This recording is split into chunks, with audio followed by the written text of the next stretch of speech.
Nah, jadi pernafasan atau respirasi adalah peristiwa menghirup udara atau inspirasi. Menghirup udara yaitu yang mengandung oksigen ke dalam tubuh, dan juga menghembuskan udara atau ekspirasi yang mengandung karbon dioksida sebagai hasil dari oksigen yang keluar dari tubuh. Nah, pernafasan ini memiliki fungsi. Yang pertama itu menghirup dan menghembuskan udara atau bernafas. Pada paru-paru, udara dihirup melalui rongga hidung dan juga mulut, yang selanjutnya akan bergerak melalui faring, laring, trakea, lalu menuju ke paru-paru. Nah, selanjutnya udara itu akan dihembuskan keluar dan mengalir melalui jalur yang sama. Ketika sedang menghirup udara, tulang rusuk dan diafragma akan terangkat. Dan pada saat volume paru-paru meningkat, tekanan udara akan turun dan udara akan masuk. Kemudian yang kedua, yaitu sebagai pertukaran gas antara paru-paru dan aliran darah di dalam paru-paru, akan terjadi pertukaran antara oksigen dengan limbah karbon dioksida. Nah, proses ini disebut dengan respirasi eksternal. Nah, respirasi eksternal ini terjadi di alveoli. Nah, oksigen yang dihirup akan mengikat molekul hemoglobin dalam sel darah merah dan dipompa melalui aliran darah. Kemudian yang ketiga, yaitu sebagai pertukaran gas antara aliran darah dan jaringan di dalam tubuh. Nah, aliran darah ini akan mengalirkan oksigen ke sel tubuh dan membuang karbon dioksida yaitu hasil dari proses tersebut. Nah, pada proses ini sel darah merah akan membawa oksigen yang diserap dari paru-paru menuju ke seluruh tubuh melalui pembuluh darah.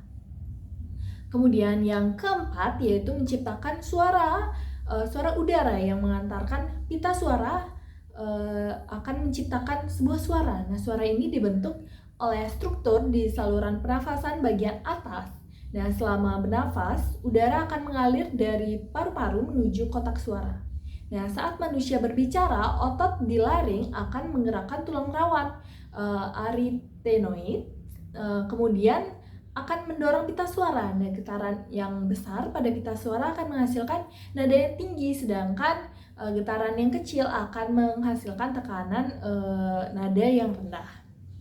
Kemudian yang kelima yaitu mampu mencium bau. Nah, proses penciuman ini dimulai dengan serat penciuman yang melapisi saat udara memasuki rongga hidung.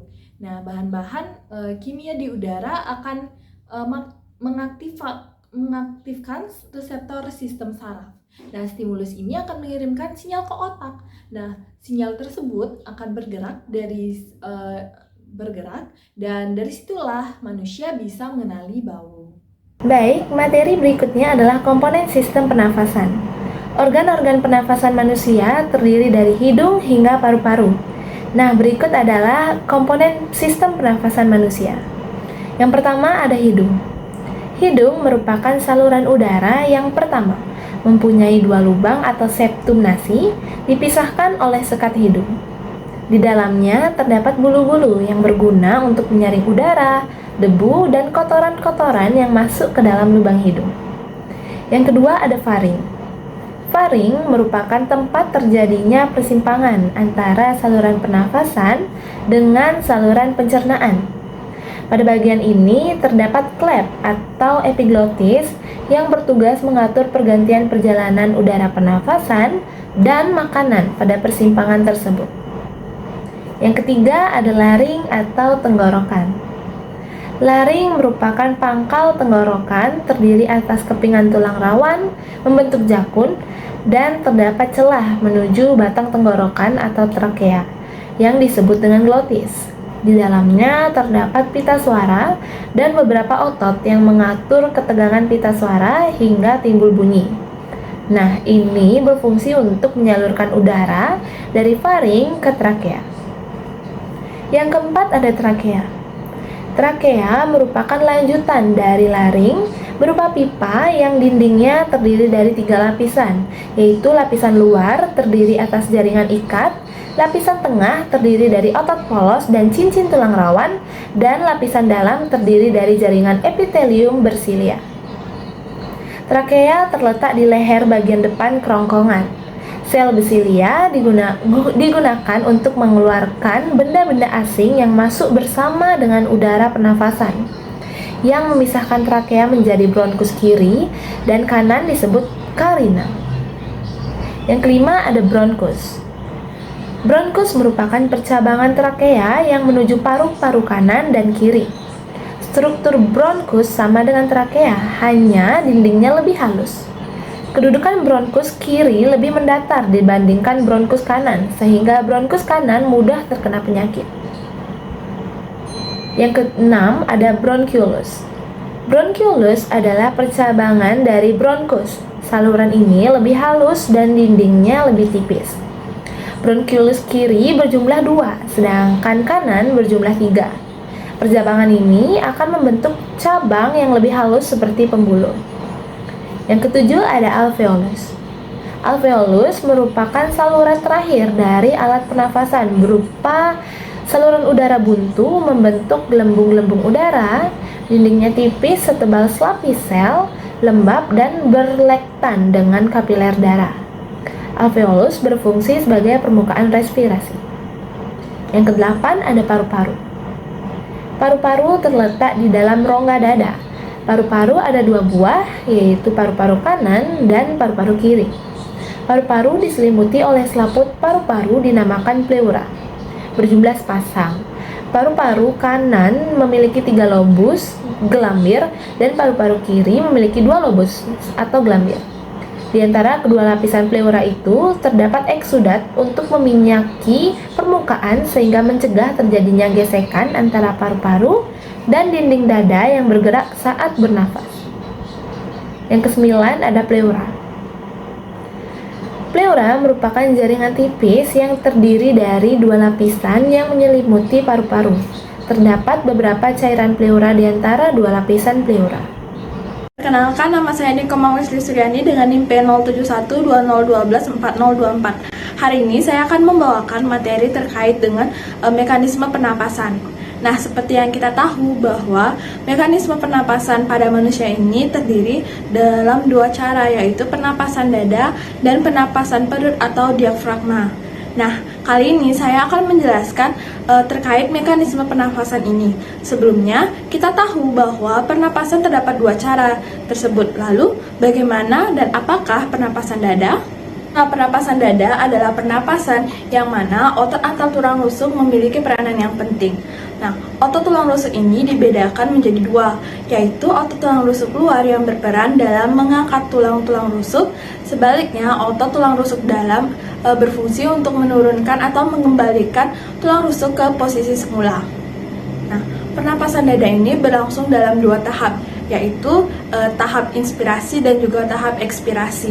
Dalam tahap inspirasi ini terjadi bila mana otot tulang rusuk luar berkontraksi, tulang rusuk terangkat, volume rongga dada membesar, paru-paru mengembang, sehingga tekanan udara menjadi lebih kecil dari udara atmosfer sehingga udara masuk.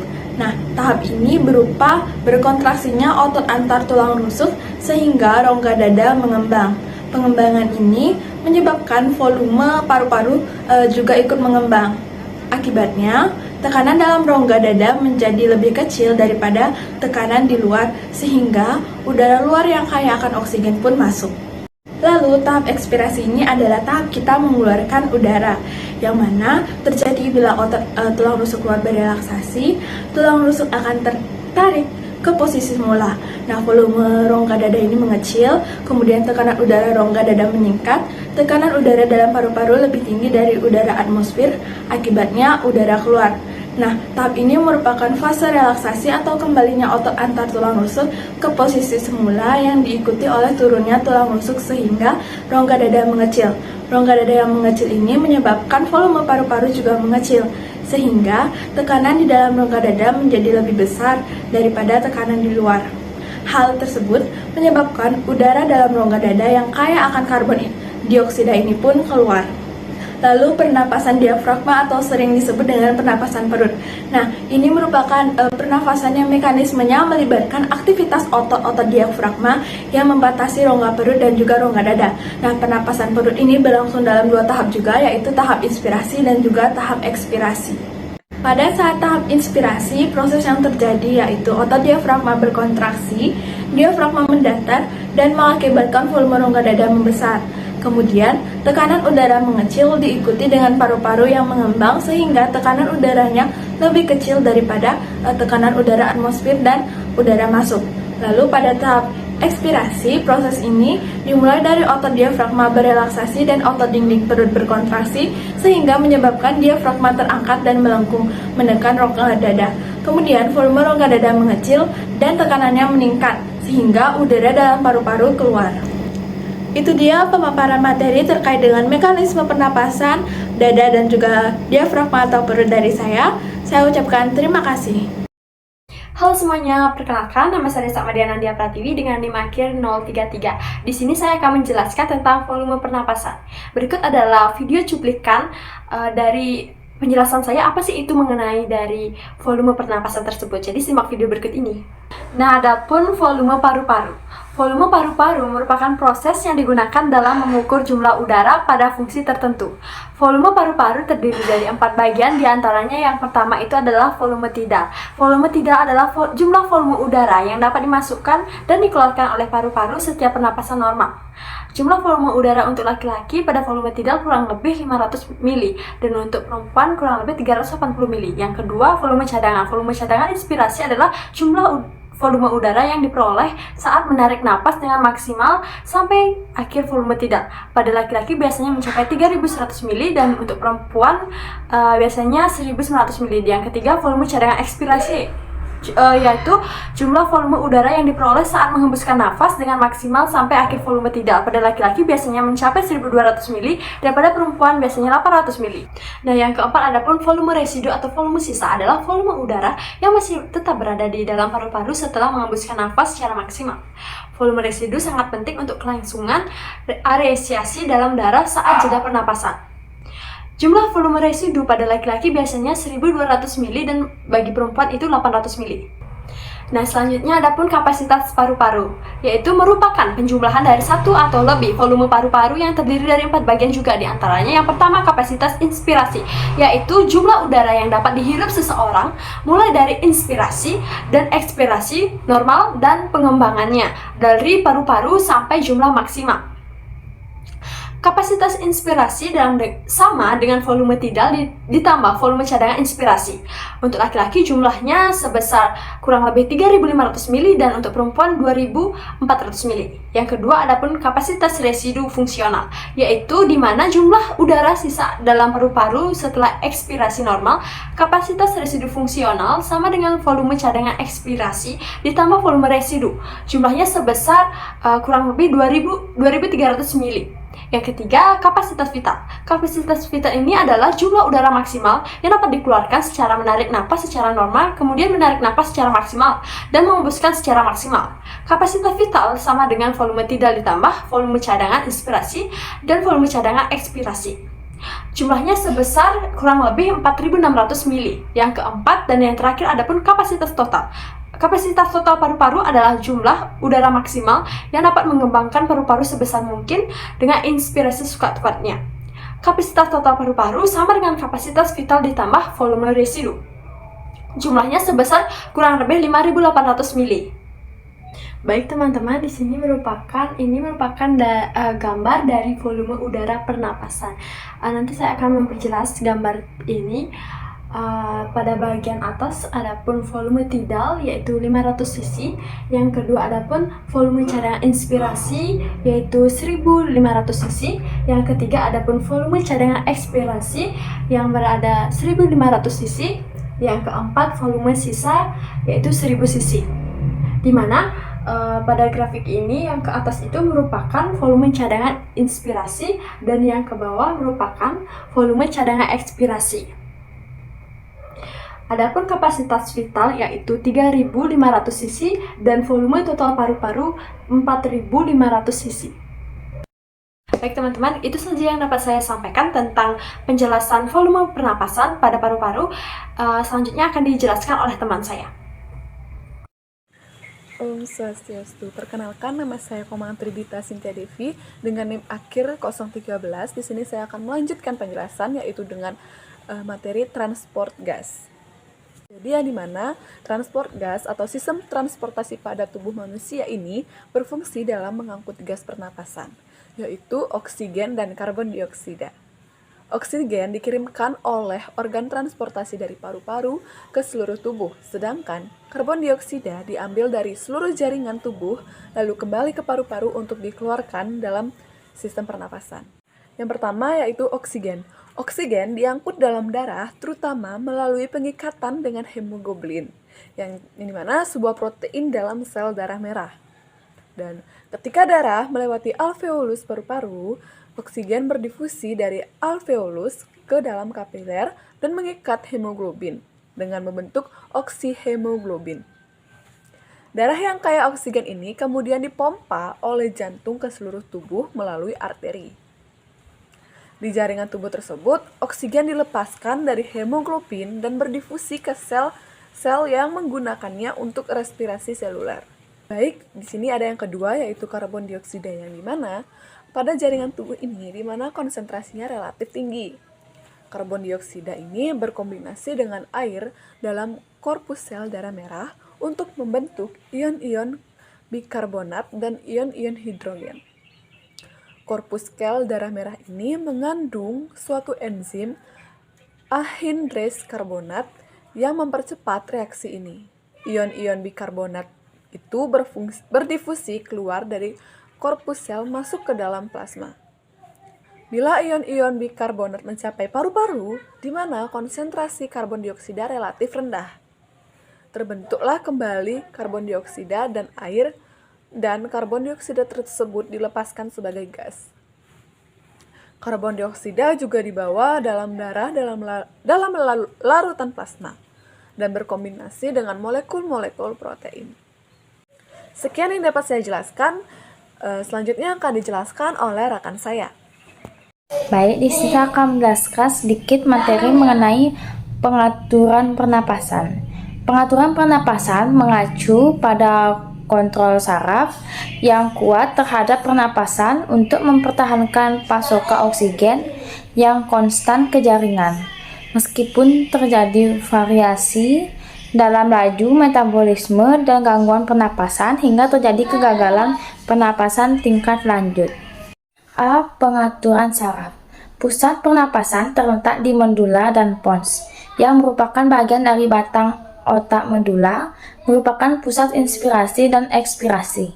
Pusat inspirasi secara otomatis membangkitkan impuls dalam irama ritmis. Impuls ini berjalan sepanjang saraf menuju otak respirasi untuk merangsang kontraksinya. Hasilnya adalah insalasi saat paru-paru terinflasi, baru respon di jaringan paru mendeteksi peregangan ini dan membangkitkan impuls sensorik menuju medula. Impuls ini mulai mendepresi pusat inspirasi.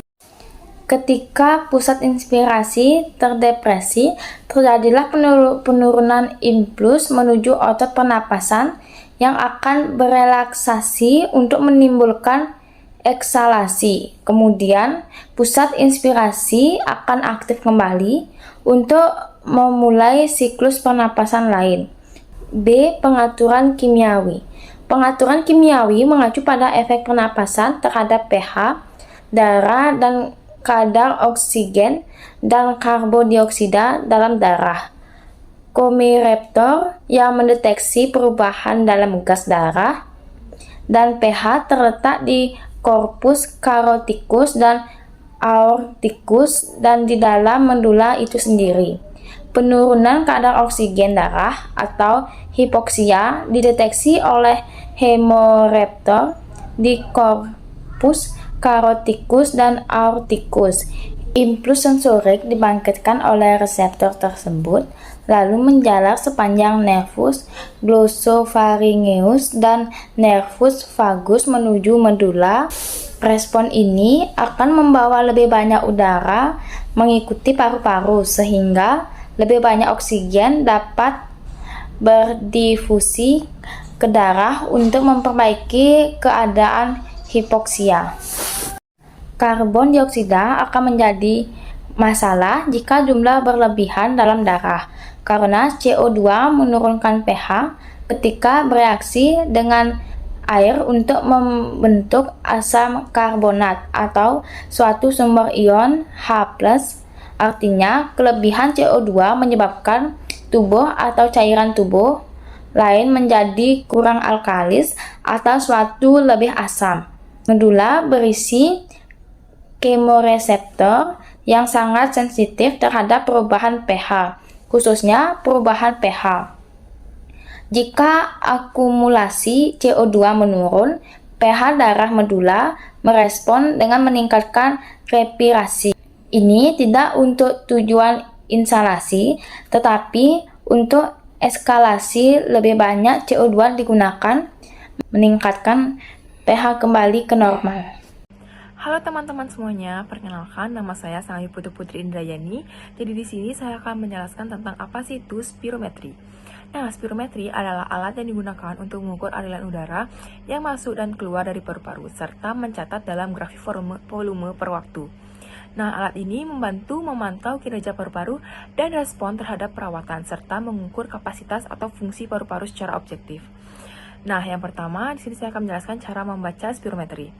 Yaitu ada forage capitality, yaitu total udara yang dapat dihembuskan setelah menghirup penuh. Dan yang kedua ada forage expiratory volume atau EVE, yaitu volume udara yang dikeluarkan dalam 1 detik. Nah, pembaca EVE per 1 yang rendah menunjukkan obstruksi yang lebih signifikan, sementara EVC yang rendah menunjukkan batas pernapasan. Nah, yang kedua ada indikasi. Nah, spirometri dapat digunakan dalam beberapa konteks. Yang pertama ada indikasi diagnostik, yaitu evaluasi gejala dan tanda penyakit, screening untuk deteksi dini penyakit paru-paru, dan menilai keparahan dan prognosis penyakit paru-paru. Dan yang kedua ada pemantauan indikasi, yaitu penilaian efisiensi terapi, memantau perkembangan penyakit, dan pemantauan terhadap individu dengan risiko tinggi. Dan yang ketiga ada kontraindikasi, yaitu spirometri mungkin tidak cocok untuk semua pasien.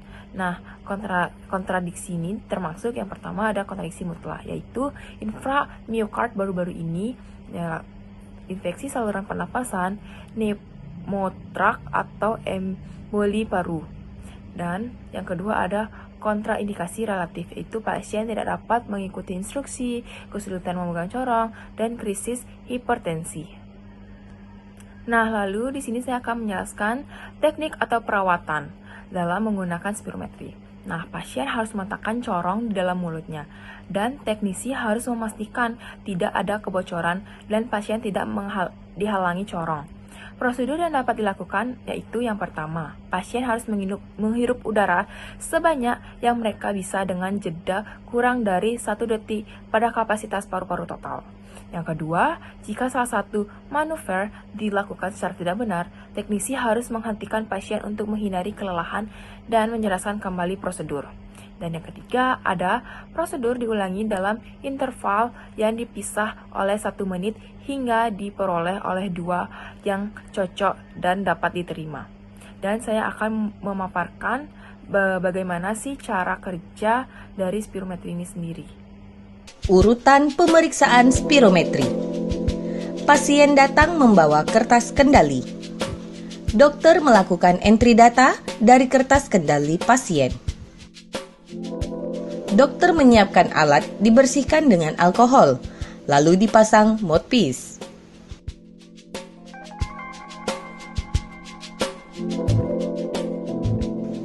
Dokter memberi arahan cara pemeriksaan yang pertama kepada pasien. Cara pertama, pasien menarik nafas dalam dari hidung, lalu ditiupkan dengan panjang sehabis nafas ke dalam mouthpiece yang rapat. Pasien melakukan pemeriksaan cara pertama.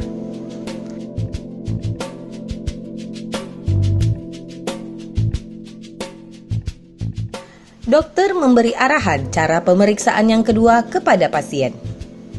Cara kedua, pasien menarik nafas dalam dari hidung lalu ditiupkan dengan hentakan keras dan kuat sehabis nafas ke dalam mouthpiece yang rapat.